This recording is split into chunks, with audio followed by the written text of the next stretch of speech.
많은 분들이 은퇴 후 기촌을 꿈꿉니다. 도시의 소음과 경쟁에서 벗어나 조용한 자연 속에서 살겠다는 소망이죠. 하지만 막상 시골에 정착해 1년이 지나면 절반 이상이 똑같은 고민을 시작합니다. 다시 도시로 돌아가야 하나?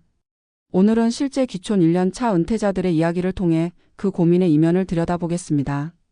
서울에서 35년을 직장인으로 살아온 63세 김 씨는 퇴직 후 충북 괴산으로 내려갔습니다.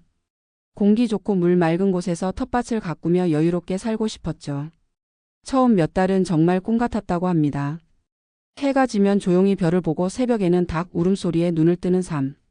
하지만 1년이 지나자 그의 표정은 달라졌습니다.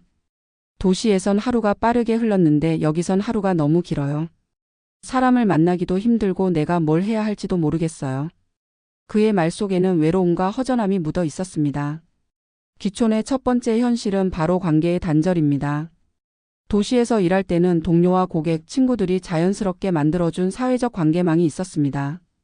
하지만 시골에서는 그런 연결이 거의 없습니다. 이웃은 있지만 친구는 없습니다. 낯선 사람에게 쉽게 마음을 여는 문화가 아니기 때문이죠. 특히 외지인으로 내려온 기촌인은 서울 사람, 도시 사람이라는 꼬리표를 달고 오랜 시간 신뢰를 쌓아야 합니다.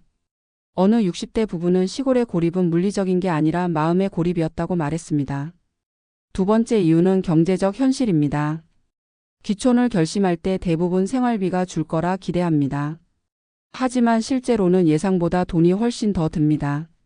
농기구 하나를 사도 100만 원, 비닐하우스를 세우면 수백만 원.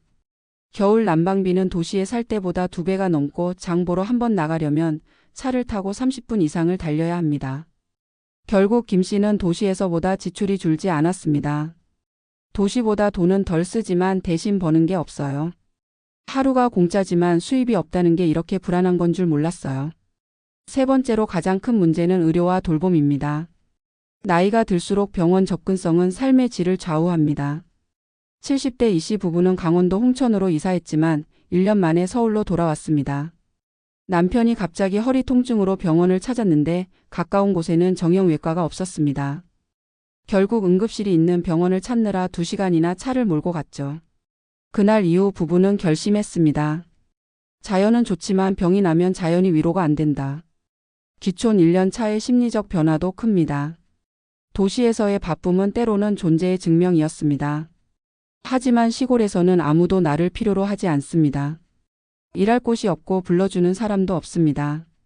이때 찾아오는 건 자유가 아니라 무의미감입니다. 한 심리학자는 이를 역전된 고독이라 표현했습니다. 은퇴 후 기촌은 외로움을 치유할 수 있을 것 같지만 오히려 외로움이 더 또렷이 들리는 곳이라는 뜻입니다. 그렇다면 기촌 1년 차들이 다시 도시를 생각하는 이유는 단순히 불편함 때문일까요? 아닙니다. 그들이 돌아가려는 것은 편리함이 아니라 관계입니다. 사람이 살아간다는 건 결국 연결 속에서 의미를 찾는 일입니다. 밥 한 끼를 나눌 친구, 아침 인사를 건네는 이웃, 갑자기 아플 때 연락할 수 있는 사람. 그 관계가 없는 공간은 아무리 아름다워도 외롭습니다. 하지만 모든 기촌이 실패로 끝나는 것은 아닙니다. 성공적으로 정착한 사람들에게는 공통점이 있습니다. 첫째, 처음부터 농사나 사업이 아니라 생활로 접근했습니다. 둘째, 지역 커뮤니티에 적극적으로 참여했습니다. 마을 행사에 나가고 농협 모임이나 복지관 프로그램에 참여하며 얼굴을 알렸습니다. 셋째, 완전한 이주가 아니라 부분 기촌을 선택했습니다. 도시의 작은 거처를 남겨두고 계절별로 오가며 적은 기간을 가진 것이죠. 전문가들은 말합니다. 기촌은 도피가 아니라 전환이어야 한다고. 도시에서 쌓은 경력, 인간관계, 생활 습관을 모두 버리고 완전히 새 인생을 시작하려 하면 실패할 확률이 높습니다. 하지만 도시의 나를 그대로 가져와 시골에서 새로운 역할을 찾는다면 오히려 삶의 균형을 찾을 수도 있습니다. 어떤 이는 마을 아이들에게 영어를 가르치며 새로운 보람을 얻었고 또 어떤 이는 온라인을 통해 도시 사람들에게 농산물을 판매하며 관계의 확장을 이어갔습니다. 기촌 후 1년은 시험 기간과 같습니다. 이 시기를 지나면 시골이 진짜 내 삶의 공간이 될 수도 다시 도시로 돌아가는 전환점이 될 수도 있습니다. 중요한 건 선택이 아니라 이해입니다. 시골의 고요함이 주는 평화와 함께 찾아오는 고립의 무게를 이해하고 도시의 편리함이 주는 안정과 동시에 잃게 되는 자유를 이해하는 것. 기촌은 결국 자신이 어떤 삶을 원하는가에 대한 질문입니다. 돈보다 중요한 건 관계, 고요보다 필요한 건 의미, 그리고 자연보다 오래가는 건 사람입니다. 오늘 이 영상을 보시는 분들이라면 혹시 이렇게 스스로에게 물어보셨으면 합니다. 나는 정말 자연을 원한 걸까, 아니면 단지 도시의 피로에서 도망치고 싶었던 걸까? 그 질문에 진심으로 답할 수 있을 때 비로소 기촌은 도피가 아닌 삶의 선택이 됩니다. 기촌 1년은 낭만과 현실이 교차하는 시기다. 처음엔 새소리가 알람이 되고 산과 들이 벗이 되는 듯하다. 도시의 복잡한 인간관계에서 벗어나 자연 속에 묻혀 사는 삶을 꿈꾸지만 시간이 지날수록 그 고요함이 오히려 불안의 시작이 된다. 바쁘게 움직이던 도시의 리듬에서 벗어나면 비로소 느려진 삶이 보이지만 그 느림이 오래 지속되면 정체로 변한다. 그때부터 기촌인들은 묻기 시작한다. 이게 정말 내가 원하던 삶이었을까? 많은 기촌인들이 첫 해를 적응의 해로 부른다. 그러나 실제로는 적응이 아니라 검증의 해가 된다. 이곳의 공기가 내게 맞는지, 사람들의 관계가 견딜만한지, 수입 없이도 심리적으로 안정될 수 있는지 하나하나 확인하는 과정이다. 도시의 생활비보다 줄어든 소비가 곧 행복을 의미하지는 않는다. 오히려 소비를 통해 유지되던 사회적 연결이 끊기면서 더 큰 공허감이 밀려온다. 퇴직 전에는 아침마다 출근길에서 누군가와 눈인사를 나누고 점심에는 동료와 밥을 먹으며 세상의 움직임을 느꼈다. 그러나 기촌 후에는 하루 종일 한마디도 하지 않고 지나가는 날이 많다. 이 고요함이 처음엔 힐링으로 느껴지지만 곧 고립감으로 변한다. 시골의 시간은 느리지만 외로움은 빠르게 자란다. 관계는 수입처럼 쌓이지 않는다. 오히려 서서히 사라진다. 기촌의 본질적인 어려움은 흙이 아니라 사람이다. 이웃 간의 거리, 말투 하나, 인사하는 습관 하나가 관계를 만든다. 도시의 익명성에 익숙했던 사람은 시골에 밀착된 관계에 부담을 느끼고 반대로 너무 멀어진 관계에서는 고립을 느낀다. 어느 쪽도 편하지 않은 곳, 그것이 기촌 1년 차가 마주하는 인간관계의 딜레마다. 경제적인 문제도 예상보다 훨씬 복잡하다. 기촌을 하면 돈이 덜 든다고 믿는 사람들이 많지만 실제로는 초기 정착 비용이 상당하다. 오래된 시골집은 수리비가 끊임없이 든다. 지붕이 새고 보일러가 고장나고 배수관이 막힌다. 이 작은 불편함들이 하나둘 쌓이면 도시의 관리비보다 훨씬 더 큰 부담이 된다. 자동차는 필수고 기름값과 보험료가 늘어난다. 게다가 지역 내에서 돈을 벌 수 있는 기회는 많지 않다. 농업이나 가공업에 도전해보려 하지만 경험 없는 초보 기촌인에게 그 길은 생각보다 험하다. 심리적으로는 무소속의 불안이 시작된다. 퇴직 이전에는 사회적 역할이 분명했다. 회사의 직급이 곧 정체성이었다. 그러나 기촌 후에는 그 역할이 사라진다. 이곳에서는 누구도 당신을 부장님이라 부르지 않고 그동안의 경력은 아무런 의미가 없다. 결국 스스로에게 묻게 된다. 이제 나는 어떤 사람인가? 이 정체성의 공백이 외로움보다 무섭다. 일을 그만두고 사람들과의 연결이 끊어지면 나라는 존재의 실체가 흔들린다.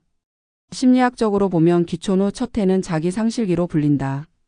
도시에서 쌓은 사회적 자아가 무너지고 새로운 환경에 맞는 개인적 자아를 재구성하는 시기다. 이 과정에서 적응하지 못하면 우울감이 찾아온다. 사회적으로도 기촌인은 지역 내에서 애매한 위치에 놓인다. 이웃들은 그를 서울에서 내려온 사람이라 부르고 그 인식은 쉽게 사라지지 않는다.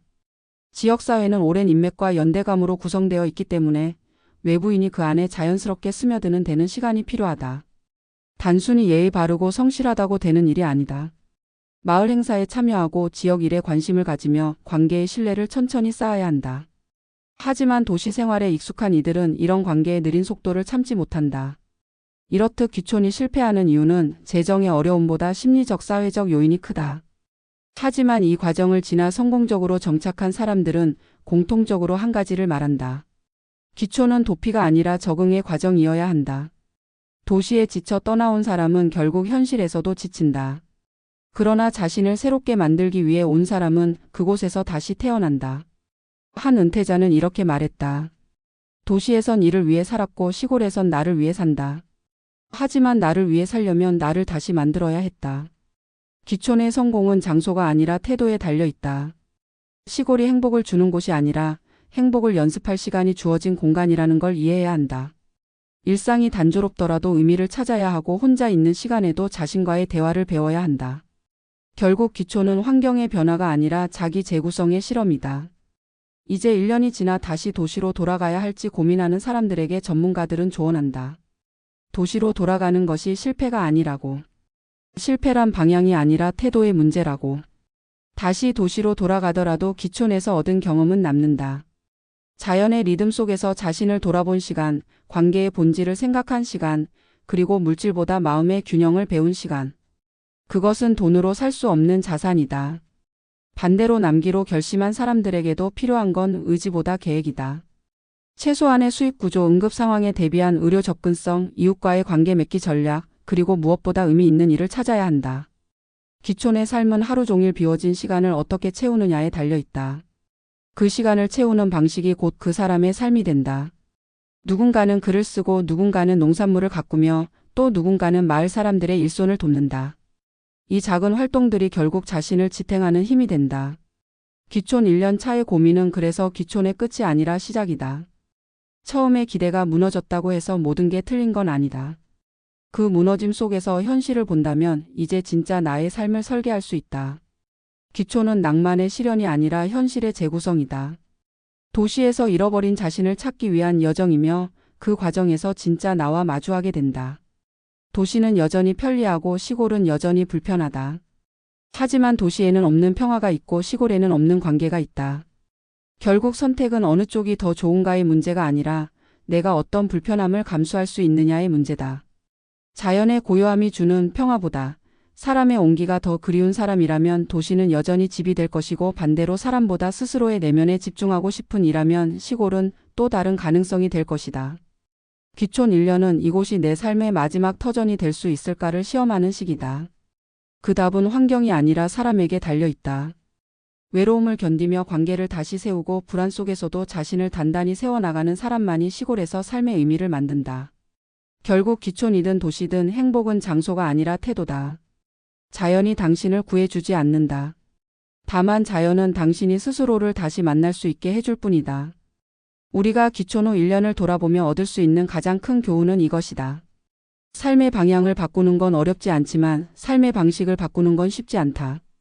도시를 떠나는 건 선택이지만 새로운 삶의 속도에 적응하는 건 훈련이다. 그리고 그 훈련의 끝에 비로소 우리는 깨닫는다. 진짜 기촌은 장소 이동이 아니라 마음의 이동이었다는 것을.